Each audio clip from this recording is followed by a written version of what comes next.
Hello class, welcome to our LFCS online class. Myself Sandhya Tiwari, your SST teacher. We are on chapter 20, agriculture. In the last videos we have studied about the types of agriculture, that refers to one subsistence farming and second one commercial farming. We have studied subsistence farming, and in subsistence farming we have studied about nomadic herding, shifting cultivation, and also intensive agriculture. Now today we are going to start a new topic, that is plantation agriculture. And also in the last video we have discussed about commercial farming. Okay, in commercial farming we have studied about extensive agriculture, mixed farming, and also dairy farming. Okay, so today we are going to start plantation agriculture. Okay, so let's see here. It means producing planted trees or bushes which give yields over a period of years. Means क्या है ये, कैसा है? It means producing plants produce होते हैं, जैसे कि trees और बुशेस, जो कि क्या देते हैं आपको, yields over a period of years. इनमें से जो भी पौधे हैं, जो भी सामान निकलने में कितना समय लग जाता है, period of 1 years. This type of farm organization has developed within the tropics and subtropics. Okay, और इस तरह के जो फार्म ऑर्गेनाइजेशन है, ये कहाँ पर डेवलप किए गए हैं? Only in tropics and sub tropics. It was developed in the early days of colonization, when the industrial nations of Western Europe wanted tropical and subtropical products for their manufacturing units.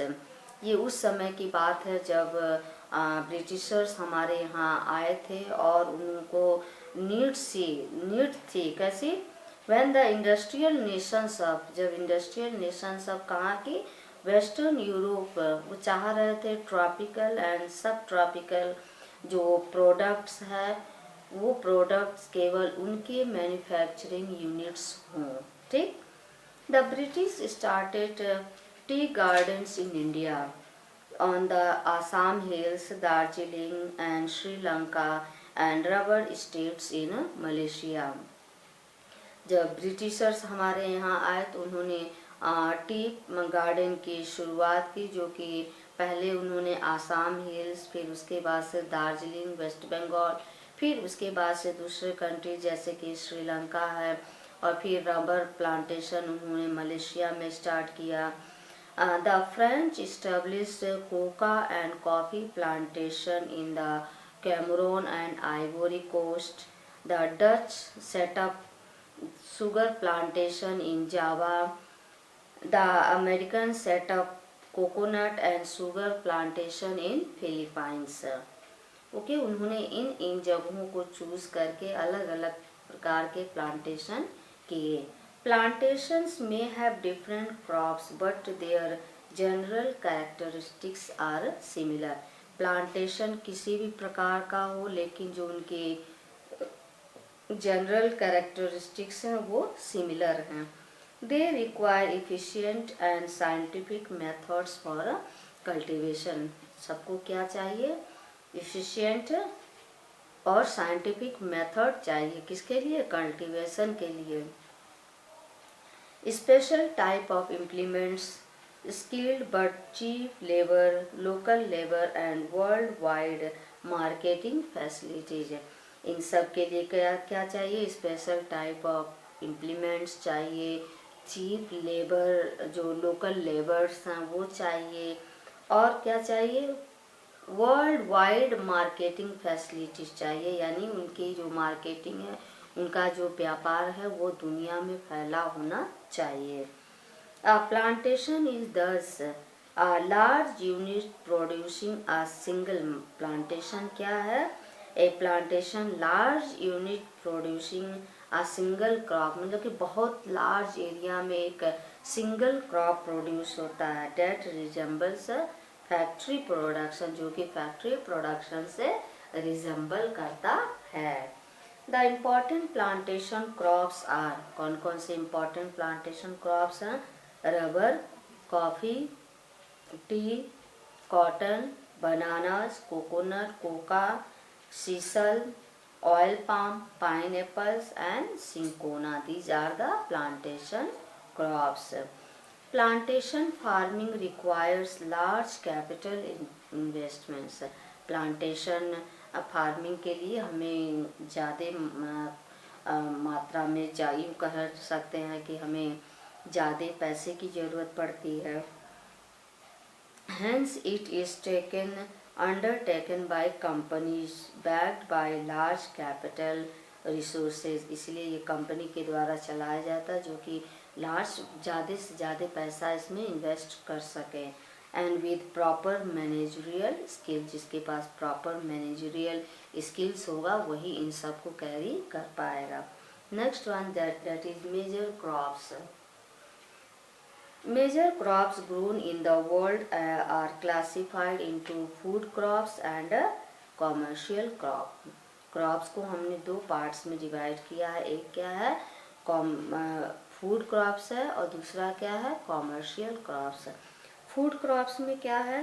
They include all cereals, pulses, oil seeds, beverage and tubers, rice, wheat, corn और maize and millet are the main cereals. ये सब सारे क्या हैं? Main serials हैं। ठीक, okay. Now rice, पहला हम राइस किससे बनता है? पैडी आप लोगों ने देखा होगा ना, इस समय क्या है धान की खेती कट रही है, धान कट रहा है ना, तो उस पैडी में से मशीन में जाएगा तो उसके साथ अब चावल के दाने निकलते हैं। चावल के दाने को साफ करने के लिए जब मशीन से निकालते हैं तो घास सॉरी उसमें से हस्क निकलता है, जैसे उसको क्या कहते हैं, उसको भूसा भी कहते हैं। ठीक है, वो भी छोटा छोटा उसको जलाने में और उसको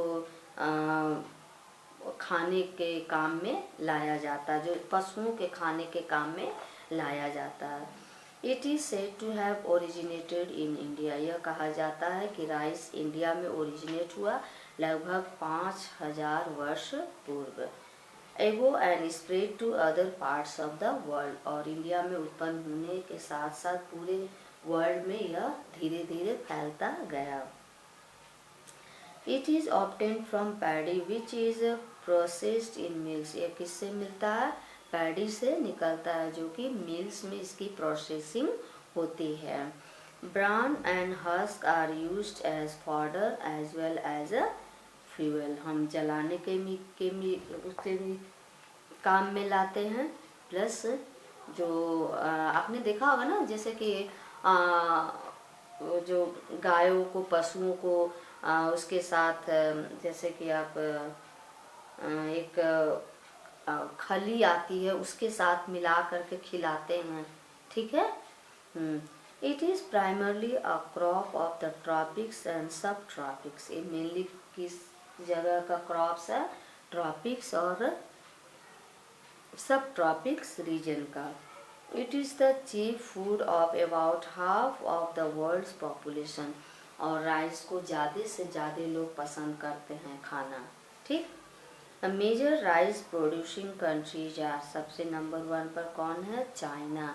राइस से हम चावल से बहुत सारी चीज़ें वेराइटीज ऑफ चीज़ें बना सकते हैं ना। Yes, 33%, India 21%, Japan 7%, Indonesia 5% and Thailand 4%. About 90% of the world's rice is grown in the monsoon lands of India, Asia. ज़्यादा से ज़्यादा यानी 90% से अबव का जो प्रोडक्शन है वो एशियन कंट्रीज में प्रोड्यूस होता है। It is also grown in Brazil, USA and Australia.